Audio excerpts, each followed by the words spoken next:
अक्सर आपने एक चीज़ देखी होगी कि जब भी हम मार्केट से बाज़ार से कोई भी चीज़ ख़रीद के लेकर के आते हैं ना, जब उसको हम कम क्वांटिटी में लेकर के आते हैं तो वो चीज़ें बहुत जल्दी ख़त्म हो जाती है। जैसे कि हम 1 किलो आलू लेकर के आते हैं तो वो 2 दिन में ही ख़त्म हो जाती है, उससे भी पहले ख़त्म हो जाती है।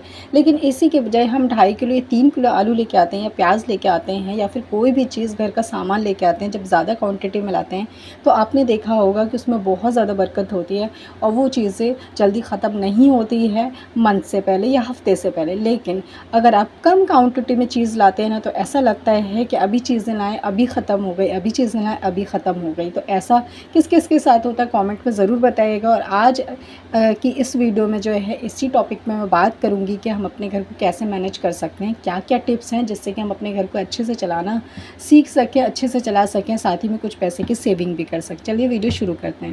अस्सलाम वालेकुम एवरीवन, कैसे हैं आप लोग? उम्मीद करती हूँ खैरियत से होंगे। जी अल्हम्दुलिल्लाह मैं भी ठीक हूँ। आप सभी के साथ हाज़िर हूँ एक नए ब्लॉग के साथ। तो चलिए आज का ब्लॉग स्टार्ट करती हूँ। तो यहाँ पर ना ये दूसरा मोटर मैं आपको दिखा रही हूँ कूलर का, जो कि ख़राब हो गया था। पहले तो ख़राब था तो उसको चेंज करके ये वाला लेकर के, इसमें डेट भी डली हुई है कि कौन सी तारीख को लेकर के आए मेरे हस्बैंड। तो इसको लेकर के आए 15 तारीख को, ठीक है। अभी तो 15 तारीख को लेकर के आए, सिर्फ ये एक दिन चला और क्या हुआ कि रात में ना कूलर में एक जगह से छेद हो गया जंग की वजह से। सारा पानी ना कूलर का निकल के बाहर गिर गया और ये जो है मोटर रात भर चलता ही रहा, मतलब पानी नहीं था फिर भी चलता रहा। तो ये फूक गया, ख़राब हो गया, क्या हुआ पता नहीं क्या हुआ, लेकिन ये पूरा ख़राब हो चुका है। खैर अब दूसरा लेके मेरे हस्बैंड कल आ चुके हैं और अल्लाह का शुक्र है कि अब कूलर चल रहा है अच्छे से और सुकून से सो रहे हैं, क्योंकि गर्मी बहुत ज़्यादा हो रही है। तो यहाँ पर ना मैंने खट्टी मीठे आम की कुछ चटनी बनाई है। खट्टी मीठी इसलिए बोल रही हूँ क्योंकि ये तो मिर्च वाली चटनी है। इसमें मैंने क्या-क्या चीज़ें डाली है ये आपको शॉर्ट वीडियो में मेरे देखने के लिए मिलेगा, क्योंकि मैंने लॉन्ग में शूट नहीं कर पाई थी इसको। इसी के साथ ना मैंने खट्टी मीठी आज आम की चटनी भी बनानी है, जैसे कि मैंने आपको व्लॉग में दिखाया था ना कि मैं आम लेकर के आई थी, लेकिन मैं उसकी ना चटनी वगैरह नहीं बना पा रही थी क्योंकि गर्मी बहुत ज़्यादा थी, खाना भी बन रहा था। तो इसलिए मैंने एक दिन तो इसको छील के काट के रखा, तो उसी दिन मैंने बनाया। तो फाइनली आज के इस व्लॉग में ना मैं आम की चटनी की रेसिपी प्रॉपर आपको दिखा दूँगी किस तरह से मैं बनाती हूँ, और आपका क्या तरीका है, आप कैसे बनाते हैं ये भी कमेंट में बताइएगा। और जितने लोग भी नए हमसे जुड़ते हैं ना, प्लीज़ ज़रूर हमारे चैनल को सब्सक्राइब और वीडियो को लाइक कर दिया करिए। तो आज के टाइम पे ना बहुत ज़्यादा महंगाई है, बहुत ज़्यादा महंगाई हो चुकी है। इंडिया में ना चीज़ें इतनी ज़्यादा महंगी हो गई है, चाहे आपका गैस हो या फिर आपका बिजली का बिल हो या फिर आप रेंट पे रहते हैं ना, तो रेंट हो या फिर दूध, मतलब हर चीज़ का रेट ना एकदम आसमान छू रहा है। बहुत ज़्यादा महंगाई हो गई है। इतनी महंगाई में ना एक रेंटेबल जो हाउसवाइफ़ होती है ना, क्योंकि जब आपका अपना घर होता है तो वो अलग ही बात होती है, लेकिन जब रेंटेबल आप घर में रहते हैं ना, तो हर चीज़ को यानी कि दुगना आपको मैनेज करना आना चाहिए। वो इसलिए क्योंकि आपको ना अपना रेंट भी निकालना है उसी बजट में, जो जितनी आपकी इनकम है, आपके हस्बैंड की जितनी इनकम है उस बजट में आपको अपना जो है रेंट भी निकालना है घर का। फिर जो आपके राशन के खर्चे होते हैं हर महीने के, उसके भी आपको पैसे निकालने हैं, उसका बजट बनाना है। और फिर ना हर माँ बाप जो सोचते हैं कि कुछ ना कुछ तो हम अपने बच्चों के लिए सेविंग करें, सेविंग भी करनी है। इसी के साथ ना जो लाइफ हम जी रहे हैं ना, उसको भी तो एंजॉय करके जीना है। ये तो नहीं है ना कि भाई कि चलो हम सेविंग में सारे पैसे लगा दें या फिर हम सारे पैसे खर्च कर दें, ये भी पॉसिबल नहीं है। साथ ही में बच्चे हैं तो उनकी ख्वाहिश, कभी बच्चों को कुछ चाहिए होता है, कुछ चाहिए होता है। जैसे कि अभी ना काफ़ी दिनों से जो है हमसे साइकिल मांग रहे हैं, तो हम लोग साइकिल उसकी लेने के लिए गए थे, लेकिन मैंने अपने हस्बैंड से बोला कि अभी नहीं लेते हैं, 2 महीने के बाद जो है अली जो है 3 साल का हो जाएगा कंप्लीट, तो मैंने सोचा कि तभी उसको जो है साइकिल देंगे हम लोग। तो इसी के साथ ना अली जैसे 3 साल का हो जाएगा, तो मैंने सोचा है कि उसकी पढ़ाई थोड़ी स्टडी स्टार्ट करवाऊँ मैं। तो मैं उसके लिए जो है पढ़ने के लिए एक जो चेयर आता है, उसके साथ जो स्टूल आती है, वो भी लेने के लिए सोच रही हूँ उसके लिए, ताकि वो, क्योंकि ऐसे ना बेड पे पढ़ता है ना तो बहुत ज़्यादा झुक के पढ़ता है और झुक के नहीं पढ़ने चाहिए, आँखों पे फ़र्क भी पड़ता है। तो इसलिए मैं सोच रही हूँ ये चीज़। तो ऐसी छोटी-मोटी ज़रूरतें आती रहती हैं, फिर बीमारियाँ भी आती रहती हैं और फिर आपके घर के खर्चे भी ना जो मेंटेन नहीं हो पाते हैं, तो ऐसा क्या करें।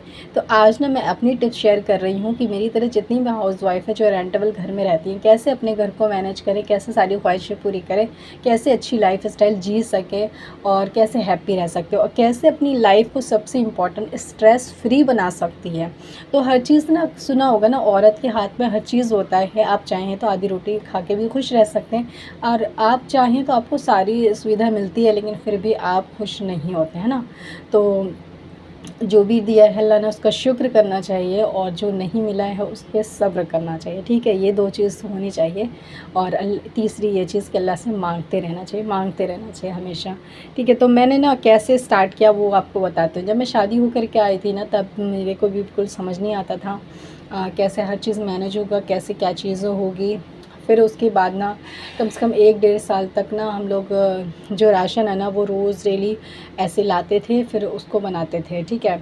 तो इस तरह से ना बहुत ज़्यादा खर्चा बैठ जाता था। बहुत सारे लोग आज के टाइम पे भी यही चीज़ करते हैं, इसीलिए मैं ये चीज़ शेयर कर रही हूँ कि आप ना रोज़ रोज़ की चीज़ें ख़रीदने से जितना हो सके उससे बचें, ठीक है। मैं तो हफ़्ते भर का सब्ज़ी भी सोचती हूँ कि जाऊँ तो हफ़्ते भर का लेकर के आ जाऊँ, क्या, ताकि एक हफ़्ते मतलब चाहे 200 रुपये की सब्ज़ी हो या 300 रुपये की सब्ज़ी आई हो, सारा टोटल मिला के, तो कम से कम हफ़्ते भर चलना चाहिए, ठीक है।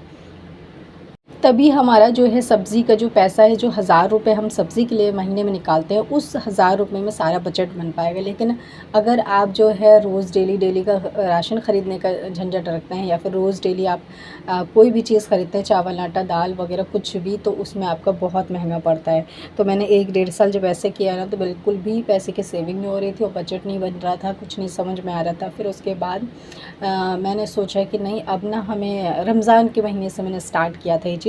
मैंने कहा था अब ना टोटल एक ही बार हमें लेकर के आना है, तो अब जो है ना टोटल मैं एक साथ लेके आती हूँ। और एक चीज़ पे आप यकीन आपको करना पड़ेगा कि जब आप कोई चीज़ें टोटल लेके आते हैं 1 महीने का, उसमें इतनी बरकत होती है, इतनी बरकत होती है। आप यकीन मान के देखिए, जो चीज़ जो भी लोग यानी कि 1 महीने का राशन है या फिर कोई भी चीज़ आप रोज़ रोज़ ख़रीदते हैं ना, उसको रोज़ ख़रीदने से अच्छा है कि 1 महीने का एक बार ख़रीद लेना। तो आप खुद देखेंगे कि उसमें बचत होगा, उसमें बहुत ज़्यादा बरकत होती है। जब आप कोई भी चीज़ ना थोड़ी-सी ख़रीद के लेके आते हैं ना, वो बहुत जल्दी ख़त्म हो जाती है, लेकिन वही चीज़ आप ज़्यादा क्वांटिटी में ले आते हैं ना, तो वो नहीं ख़त्म होती है, उसमें बरकत ज़्यादा होती है। चाहे आपका घर का ऑयल हो, वो जैसे आपके घर में 1 किलो ऑयल यूज़ हो रहा है, आप आधी किलो लेके आ रहे हैं, तो आधी-आधी किलो करके आपको 3-4 बार लाना पड़ जाएगा। लेकिन आप 1 किलो एक साथ ले आएँ या 2 किलो एक साथ ले आएँ ना, तो वो आपका पूरा महीना गुज़र जाता है और बजट भी बन जाता है। तो इसी तरह से सारी चीज़ों में है कि आप कुछ भी चीज़ ख़रीदते हैं ना, तो उसको एक लिस्ट बनाइए, आप लिखिए। मैंने यही चीज़ किया था, मैंने लिस्ट बनाई सारे राशन का हर महीने, जो अल्लाह का शुक्र है 3 साल से मैं यही चीज़ कर रही हूँ कि हर महीने मैं जो लिस्ट बनाती हूँ मुझे क्या-क्या सामान चाहिए। और यकीन मानिए मैं बहुत सारी चीज़ें जो एक्स्ट्रा मंगा लेती हूँ, ताकि वक्त से पहले कभी ख़त्म नहीं हो, वक्त के बाद होनी चाहिए, वक्त से पहले नहीं। जैसे कि जब हम शादी वगैरह करते हैं, कोई फंक्शन करते हैं, तो हम हर चीज़ जो है थोड़ा ज़्यादा क्वांटिटी में बनाते हैं। क्यों? क्योंकि ख़त्म नहीं होनी चाहिए, बच जाना चाहिए। तो वही चीज़ आपको यहाँ भी करना है, ख़त्म नहीं होनी चाहिए, बच जाना चाहिए। तो इस टिप से ना आप अपने घर को अच्छे से चलाना, अच्छे से मैनेज करना सीख जाएंगे और साथ ही में आपके घर की जो ये टेंशन है ना, ये स्ट्रेस है ना आपके दिमाग में, ये स्ट्रेस फ्री लाइफ हो जाएगी आपके। आप अपनी ज़िंदगी में खुश होकर जी सकते हैं, चाहे आप रेंटेबल हो या फिर आपका अपना घर हो, ठीक है। तो आई होप कि आज की वीडियो आप लोग को पसंद आई होगी, जो टॉपिक शेयर किया है। इंशाल्लाह ताला बहुत कुछ सीखने को आप सबको मिला होगा, मेरी प्यारी बहनों को। बस आज के ब्लॉग में इतना ही, जल्दी मिलती हूँ। अल्लाह हाफ़िज़, बाय बाय।